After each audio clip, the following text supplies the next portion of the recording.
Assalamualaikum warahmatullahi wabarakatuh.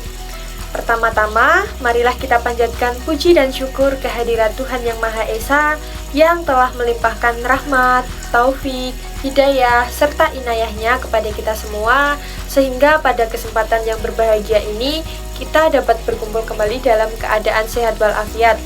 Kepada Bapak Ari Wibowo selaku dosen pendidikan kewarganegaraan yang kami hormati, serta teman-teman yang kami banggakan.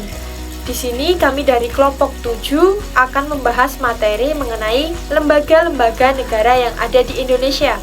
Sebelumnya kami akan memperkenalkan diri terlebih dahulu. Saya Adelia Verlian Fisya Devi dengan nomor NPM 21144600307.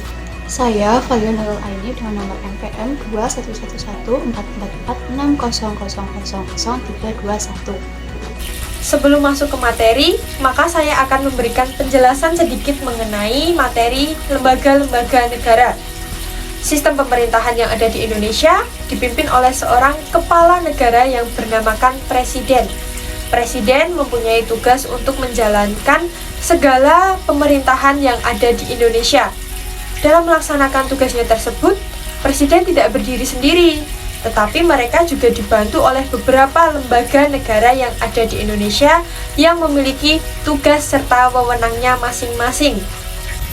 Dalam pembentukan lembaga negara tersebut tidak bisa sembarangan, artinya harus ada hukum yang melandasi, seperti hukum konstitusi, undang-undang, maupun keputusan sepihak dari presiden itu sendiri. Nah, sistem pemerintahan di Indonesia menganut teori trias politika, yang artinya pembagian kekuasaan pemerintah terbagi menjadi 3 lembaga. 3 lembaga tersebut yang pertama adalah lembaga eksekutif. Lembaga eksekutif mempunyai tugas untuk menetapkan dan melaksanakan perundang-undangan yang anggotanya presiden dan wakil presiden beserta para menteri. Lembaga negara yang kedua yaitu lembaga legislatif. Lembaga legislatif mempunyai tugas untuk membuat perundang-undangan, yaitu DPR dan MPR. Lalu lembaga negara yang ketiga yaitu yudikatif. Yudikatif memiliki tugas untuk mempertahankan pelaksanaan perundang-undangan, yaitu beranggotakan Mahkamah Agung dan Mahkamah Konstitusi.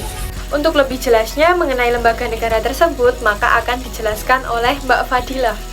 Lembaga negara yang ada di Indonesia yaitu yang pertama Presiden. Presiden merupakan lembaga negara yang termasuk dalam lembaga eksekutif. Presiden mempunyai kekuasaan penuh dalam menjalankan sistem tata pemerintahan dan tugas Presiden menjadi kepala negara. Yang kedua, Majelis Permusyawaratan Rakyat atau MPR mempunyai kedudukan yang paling tinggi di negara. Beberapa tugas dan wewenang MPR adalah mempunyai hak untuk mengubah serta menetapkan undang-undang dasar, melantik presiden beserta wakilnya, dan mempunyai hak untuk memberhentikan presiden beserta wakilnya.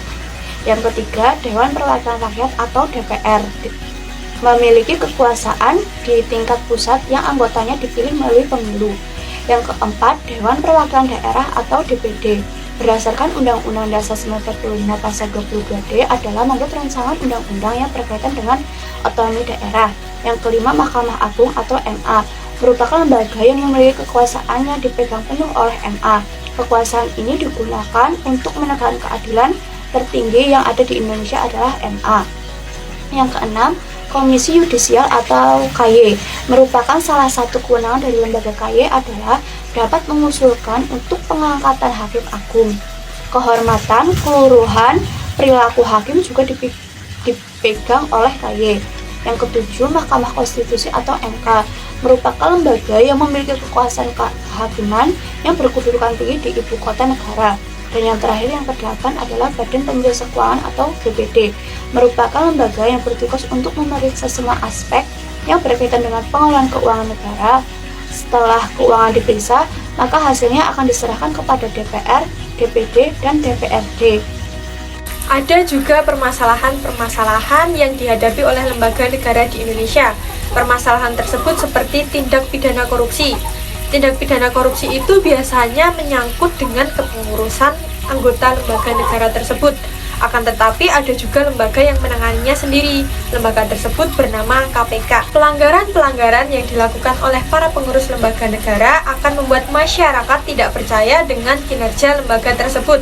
Karena perbuatan yang mereka lakukan itu sudah mencerminkan tidak layak menjadi anggota perwakilan rakyat. Kesimpulannya adalah sistem pemerintahan yang ada di Indonesia menganut teori trias politika.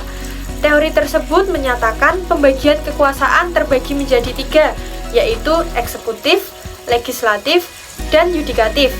Setiap bidang-bidang tersebut memiliki lembaga-lembaga negara yang tugas dan wewenangnya berbeda-beda untuk mencapai tujuan negara Indonesia. Sekian presentasi dari kelompok 7. Jika ada teman-teman yang kurang paham, ingin bertanya tentang sesuatu, bisa ditanyakan di kolom komentar YouTube atau melalui via WhatsApp. Kurang lebihnya mohon maaf. Wassalamualaikum warahmatullahi wabarakatuh.